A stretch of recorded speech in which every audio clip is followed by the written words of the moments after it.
The door was locked. I was a prisoner here.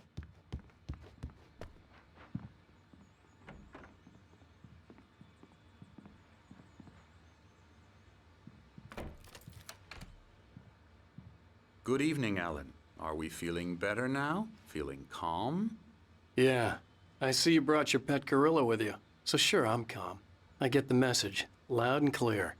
Quite right. That's the spirit. You're being very brave, Alan. I understand you're confused. I would be more concerned if you weren't suspicious of me. I don't blame you for it. Big of you. Now, why don't you come with me? We'll reacquaint you with my clinic and go over everything you might have forgotten.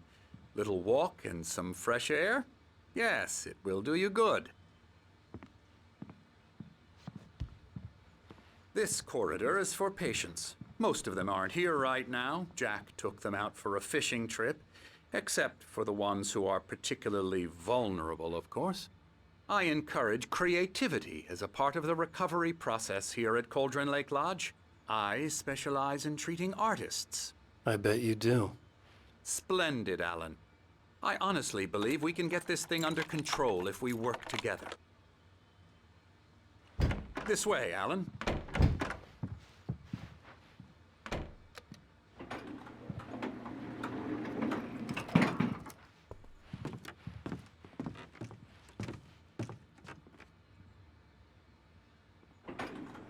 Now, Alan, from past experience with you, I know I need to get right into the heart of the matter as quickly as I can after an episode.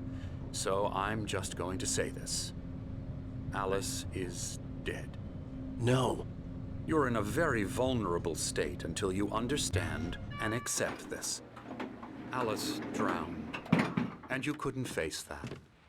You're suffering from hallucinations, paranoid delusions, unusual thinking, an obsession about light and darkness, a feeling that everything revolves around you, your thoughts and dreams.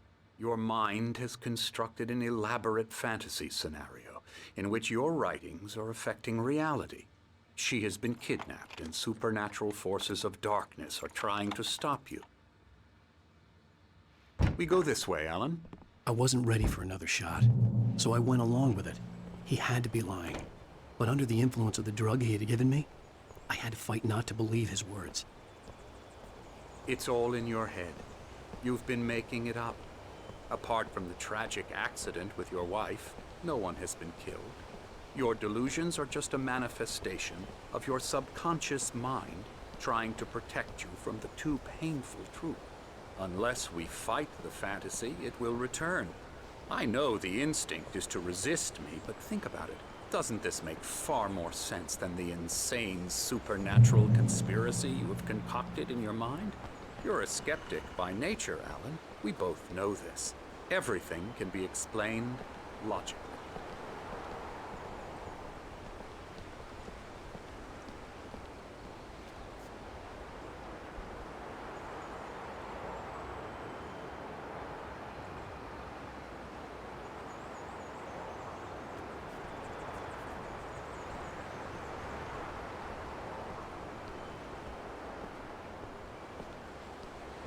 I never get tired of this view.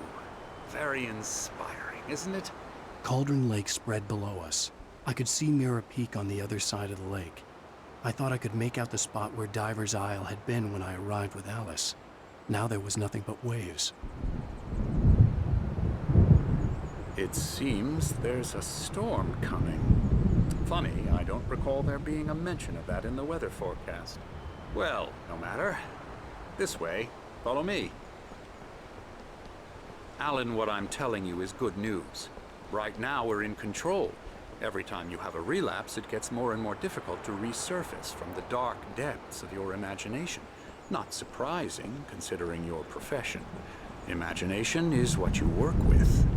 After all your nightmares, this should come as an immense relief to you. If it doesn't, why is that? Because I'm lying? Or because you don't want to admit that you're not well? It's very natural for you to think of me as your enemy. It's part of the I illness, let him talk. after all. Hartman I'm the obviously one loved trying his to own bring you voice. out of the His world words you've echoed constructed madly for inside yourself. my head. But I I can't dug my do nails it into by the palms of myself. my hands to stay focused. You need to work with me. Once you accept that, we can begin the journey towards your recovery.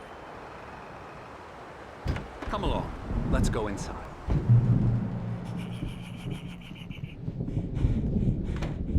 Now, here's the entrance to the office wing. That's for staff only. You were impressed by my trophies when you first arrived here. I do love to hunt. The great outdoors, man versus nature. It's wonderful stuff. Pretty damn wonderful, yeah. Scary, scary, scary.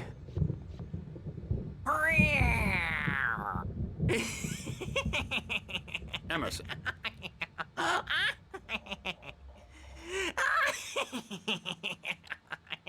I'm a real bad dream, mister. You should be afraid of me. Don't want to run into me in the night, that's for sure.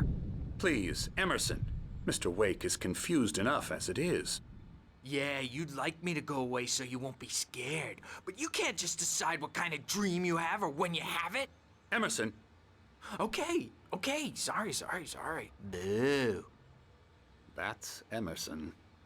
We're actually making some progress with him, I'm happy to say. He works on Elbow video strike. games. Ooh, yeah. It's trash, of course, but it does Get involve him some to the head. small creative effort, which makes him receptive to my therapeutic methods. No kidding.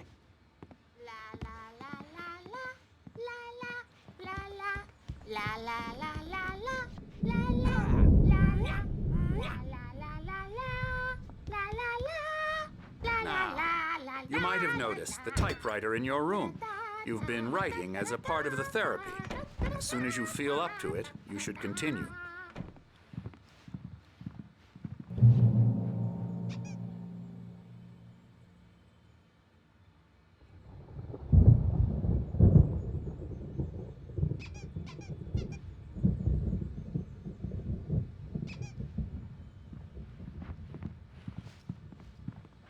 My rheumatism's killing me.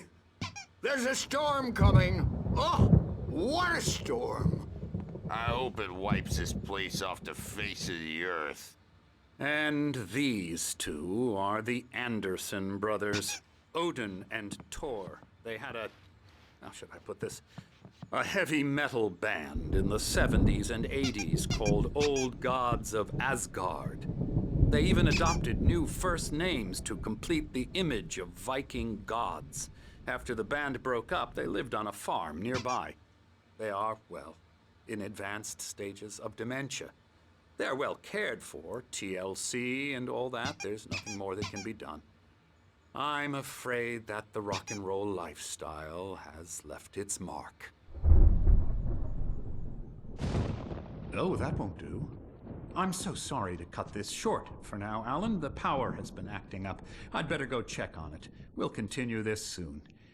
Meanwhile, when you feel up to it, return to your room and try to write. It really is for the best. Don't you think? I'd like to bash his head in with a hammer. Oh, he'd love to fish out our secrets, but he has no clue. He's not crazy enough.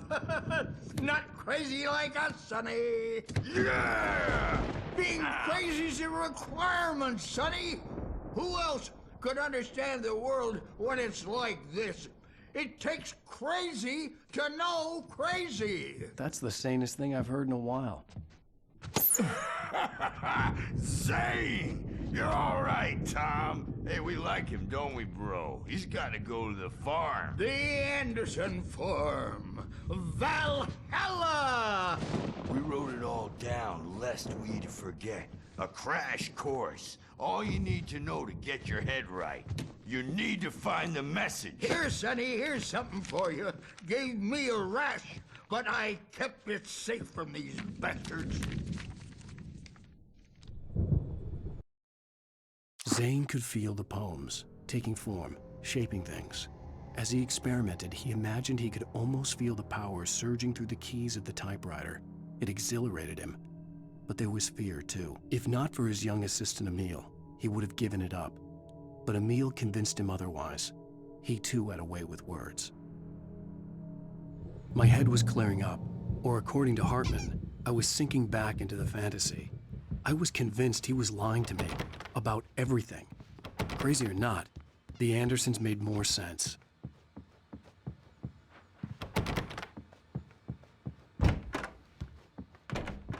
I'm a bad dream, and you can't. Oh, hello. I've painted you. Okay. I was just struck by inspiration a couple of days ago. Dr. Hartman wanted me to paint landscapes, and that's what I was doing. But now I've been doing these things, a lot of them. The images just keep coming. Dr. Hartman likes them. He has them in his office. Yeah? He's very proud of me. He says I'm getting much better. I think I'm getting better. Well, I guess I'd better start wrapping this up. Needed to go big in the target demographic. And they're not even kidding. They say it all like serial killers. Hey, Wake, why don't you humor Dr. Hartman and give the writing a shot, huh? The typewriter's in your room. You can get to your room by those stairs, Wake. Something's wrong. Hartman had mentioned that the power had been acting up. Maybe that was the reason for the generator and the work light on the balcony. The generator hadn't been activated, and there was no key. Trapped in this cabin. Have been for days, but it's always dark outside. My editor is real. I saw her again. She's not human. It's not human. A dark presence is wearing the old woman's face. She was covered in clinging shadows. There's a hole in her chest where her heart should be. I think I've made a horrible mistake. I don't think I'm any closer to saving Alice. It's been lying to me, using me to get the story once, and the story will come true. Hartman wanted me to write. I knew I couldn't, but I figured I should just play along for now. It was the only thing I could do with Nurse Birch watching me like a hawk. The white glare of the blank page in front of me hurt my eyes. My hands began to shake uncontrollably. Everybody calm down. Put that down. Bert, I need help. Hey, Wake, you stay here. I'm gonna go see what's up. You just keep doing what you're doing. Be cool, okay?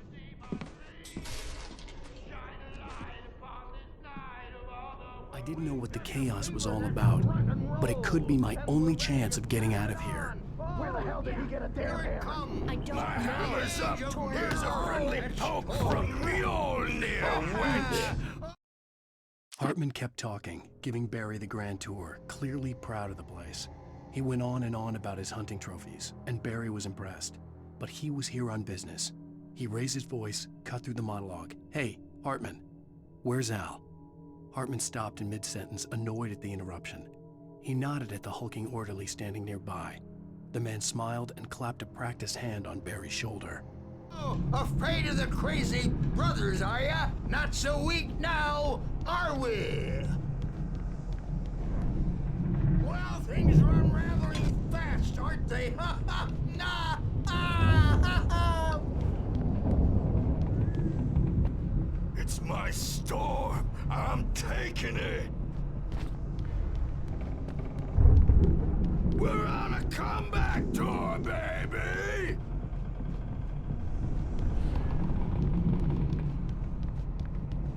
Sinclair looked back. Hammer's way That will wasn't have a its love say tap. The right crazy up old in fart their hit her hard. name. And if she was one of The Hartman's goons, backstage is she had all it coming. yours, I had to get to Bob. Hartman's Say office. your He had taken destiny. all my manuscript pages. That's where he'd been keeping them.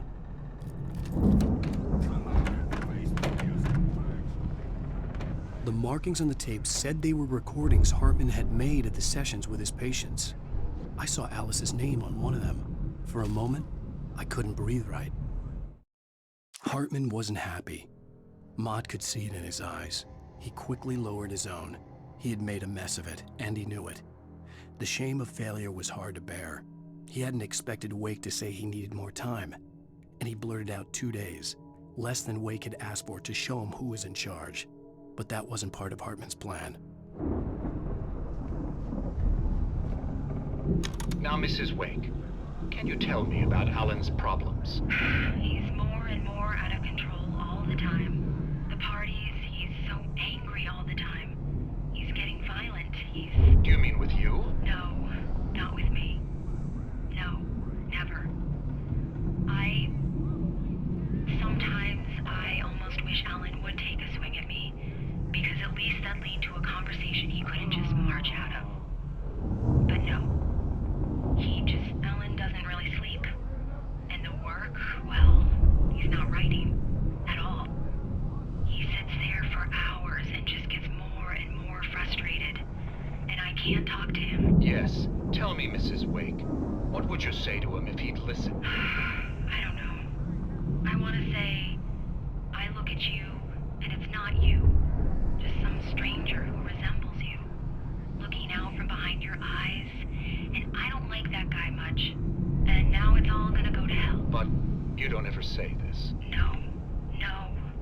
I've tried, but he's not listening. He's too deep in his own problems, always going on about something else.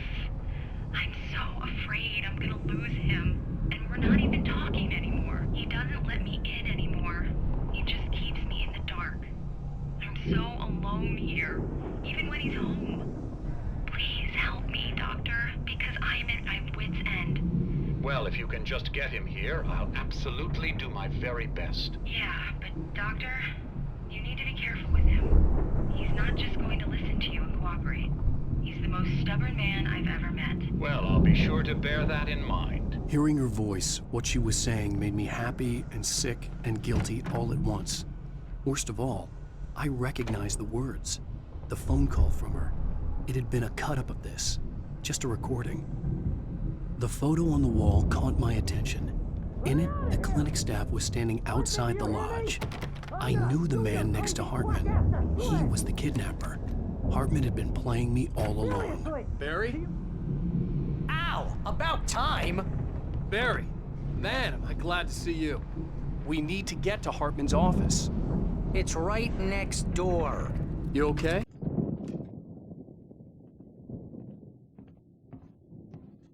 These were all the pages I had on me.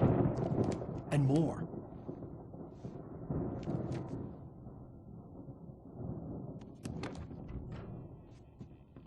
Alan, please. You're sliding back into the... Tell me one more lie and I'll shoot you in the face. Ah, well, it was worth a shot. Really, Wake, come on. Let's work together on this. You have no idea... Hartman, shut up! Barry, get out of here. I'll catch up with you. Get a car. Oh, Al, let's just... Go! Wake, listen to me. This is a mistake. Don't you see? Together we can create something absolutely wonderful. With your ability and mine.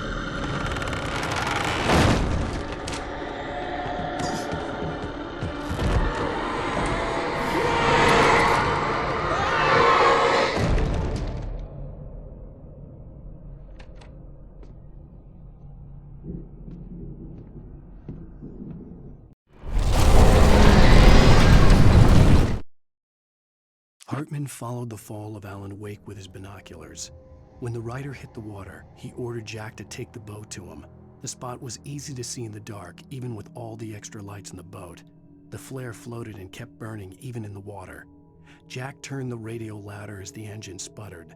The music was rough and clanking, something the Anderson brothers would no doubt have enjoyed.